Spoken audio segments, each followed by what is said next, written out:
Você provavelmente já ouviu falar dos conflitos no Oriente Médio. Israel, Palestina, bombardeios, ocupações, guerras sem fim. Talvez tenham falado para você que tudo começou em 1948, com a criação do Estado de Israel. Mas eu te garanto que essa história é bem mais antiga. Já se perguntou se esse Estado de Israel de hoje é o mesmo da Bíblia? Já se perguntou por que essa terra, sagrada por tantas religiões, vive em pé de guerra? Bom, neste vídeo eu não vou escolher lados. Não é pró-Israel nem pró-Palestina. É pró-contexto, pró-fato.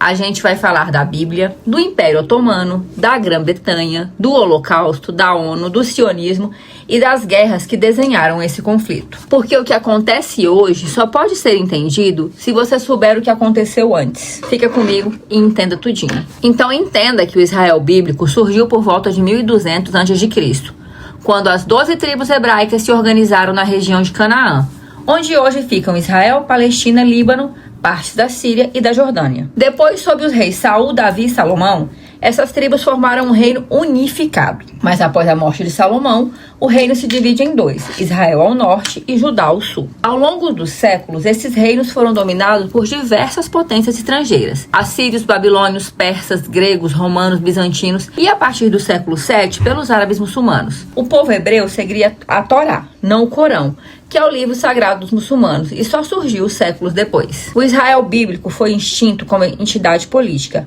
mas a terra mudou de mãos e de cultura. Quando falamos em Israel moderno, estamos falando de um projeto totalmente novo, criado quase 2000 anos depois, com base política e não religiosa. Agora eu vou abrir um parêntese para explicar uma coisa que vai ser muito importante para você entender o contexto futuro. No século XIX surgiu o sionismo, um movimento político organizado por judeus europeus. Fundado por Theodor Herzl, o sionismo defendia a criação de um Estado judeu independente. A base era clara: o povo judeu precisava de uma pátria.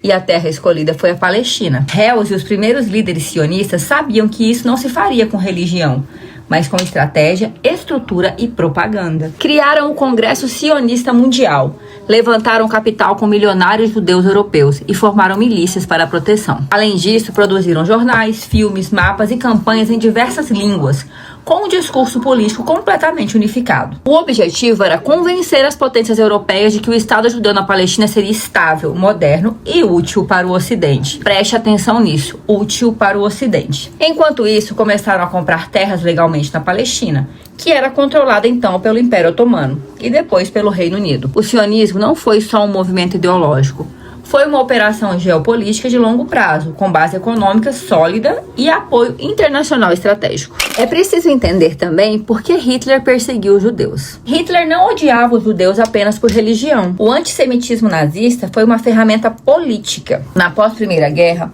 a Alemanha vivia uma crise econômica, inflação, humilhação internacional. Os judeus, que já tinham papel relevante em bancos, universidades, imprensa e comércio, e tinham um grande poder econômico, viraram o alvo perfeito. Hitler usou isso para unificar o país contra o inimigo interno. Acusou os judeus de controlar o sistema financeiro, de causar a derrota alemã, de liderar o movimento comunista e liberal. O antissemitismo virou discurso de Estado, e esse discurso levou ao extermínio de mais de 6 milhões de judeus. Quando a guerra acabou, o trauma do Holocausto criou um novo argumento para o sionismo.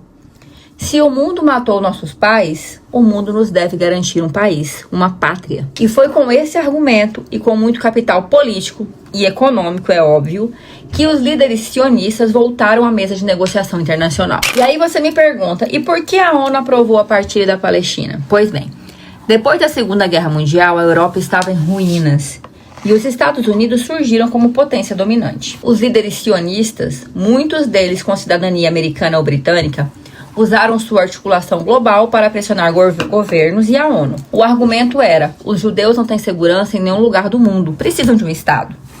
Mas havia um fator prático: dinheiro e influência política. Bancos judaicos ajudaram na reconstrução europeia. Empresários financiaram campanhas políticas. Fundos de lobby atuaram junto aos Estados Unidos e Reino Unido. A Palestina foi escolhida por razões simbólicas e estratégicas. A região era rica em recursos hídricos e petróleo e poderia servir como base ocidental no Oriente Médio. Veja bem aí a questão política: base ocidental no Oriente Médio. Em 1947, a ONU aprovou a partilha, mesmo com os judeus sendo apenas 33% da população. e eles receberam 55% do território. Os palestinos, que eram maioria, ficaram com menos, e Jerusalém se tornou internacional. A ONU prometeu 2 estados, mas na prática garantiu um. O Estado de Israel foi reconhecido no ano seguinte, e a Palestina é esquecida até hoje. Em 14 de maio de 1948, Israel foi proclamado. No dia seguinte, 5 países árabes declararam guerra. Israel venceu, não por milagre divino, mas por estratégia, articulação militar e apoio internacional. Já havia milícias organizadas, armas importadas da Europa e suporte logístico do Reino Unido e dos Estados Unidos. Durante a guerra, mais de 750 mil palestinos foram expulsos ou fugiram. Suas casas foram destruídas, suas terras confiscadas. Isso ficou conhecido como Nakaba, a catástrofe. Os palestinos foram parar em campos de refugiados na Jordânia, Líbano, Síria, Gaza e Cisjordânia. Milhões nunca mais voltaram para sua terra. Enquanto isso, o Estado de Israel foi reconhecido por dezenas de países em poucos meses. A Palestina nunca foi reconhecida como Estado. A ONU, que havia proposto a divisão, não garantiu o outro lado da equação. Em 1967, Israel lançou um ataque chamado preventivo e ocupou Gaza, Cisjordânia, Jerusalém Oriental, Sinai e as colinas de Golã. A ocupação deveria ser temporária, mas virou permanente. Israel começou a construir assentamentos, bairros israelenses em território palestino, contrariando o direito e o acordo internacional. Hoje, mais de 600 mil colonos israelitas vivem nesses assentamentos, armados e protegidos pelo exército. Gaza se torna um território isolado. Israel controla as fronteiras, o ar, o mar e os recursos. Em 2006, o Hamas assumiu o governo de Gaza. Israel classifica o grupo como terrorista, mas quem paga é a população civil, que vive sob bombardeios, cercos, desemprego e falta total de infraestrutura. Enquanto isso, Israel é uma potência militar e nuclear, com apoio diplomático, financeiro e tecnológico dos Estados Unidos e Europa. De um lado tem Estado, exército e reconhecimento. O outro tem apenas sobrevivência, quando consegue sobreviver.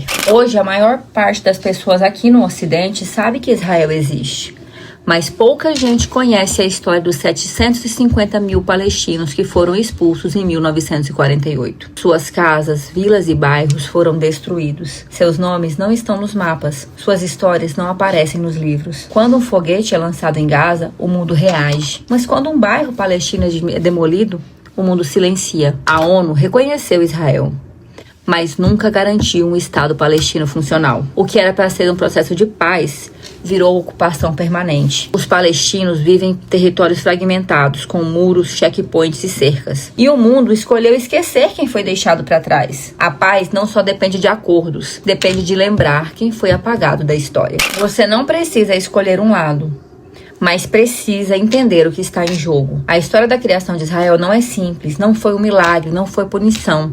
Foi geopolítica, foi negociação, foi poder financeiro, foi guerra, ocupação e também silêncio. A Palestina não foi derrotada em uma batalha, ela foi esquecida em uma mesa de negociação, apagada de relatórios, ignorada em resoluções. Enquanto isso, o mundo foi acostumado a ver esse conflito como inevitável, como se essa ocupação fosse rotina, como se fosse um desígnio divino, como se a resistência fosse terrorismo. Mas toda vez que a gente normaliza uma expulsão, toda vez que a gente esquece nomes, casas, histórias, a gente escolhe quem merece existir. Entender o passado é o primeiro passo para não repetir as injustiças do presente. E contar essa história por inteiro não é sobre tomar partido, é sobre restaurar a parte que o mundo escolheu esquecer.